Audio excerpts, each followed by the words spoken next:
আসলে বিষয়টি আপনাদের সাথে শেয়ার না করলেই নয়, হয়তো অনেক কিছু মিস হয়ে যাবে আপনাদের।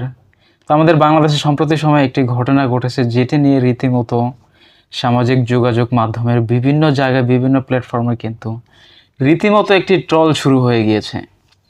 সেই ঘটনাটি হচ্ছে, একটি লোক ডাব গাছে উঠেছিল। ডাব গাছে ওঠার পরে উনি নাকি ডাব গাছ থেকে পড়ে গিয়েছিল। তো ডাব গাছ থেকে পড়ে যাওয়ার পর ওনার পায়পথ দিয়ে একটি 6 ইঞ্চির একটি ডাব, ব্যাসার্ধ প্রায় 3 ইঞ্চির মতো হবে, 6 ইঞ্চি বাই 3 ইঞ্চি, এমন একটি ডাব ওনার পায়পথ দিয়ে তার ভেতরে, পেটের ভেতরে ঢুকে গিয়েছে। তো এই জিনিসটি শুনে আসলে মানুষ যতটা না অবাক হয়েছে, তার বেশি মানুষের হাসি পাচ্ছে। তো এত বড় একটা ডাব, বিশেষ করে এত মোটা একটা ডাব, কি করে এই লোকটির পায়পথ দিয়ে ভিতরে ঢুকলো?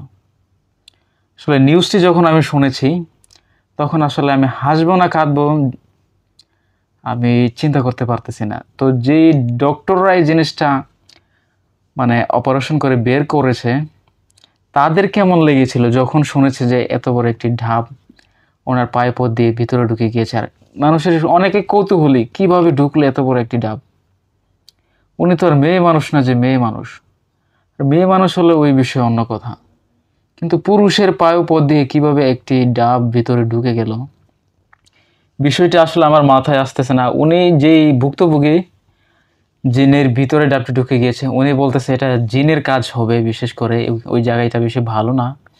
তো আমি পড়ার পর আসলে কিছু একটা টের করতে পেরেছি, আমার ভিতরে কিছু একটা ঢুকে গিয়েছে।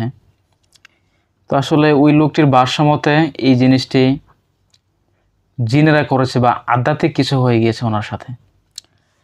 তো ভিউয়ার্স, এই ঘটনাটি আপনাদের কাছে কেমন লাগলো, বা আপনারা কোন দিক থেকে মূল্যায়ন করতেছেন, বিবেচনা করতেছেন, কমেন্টে জানাবেন।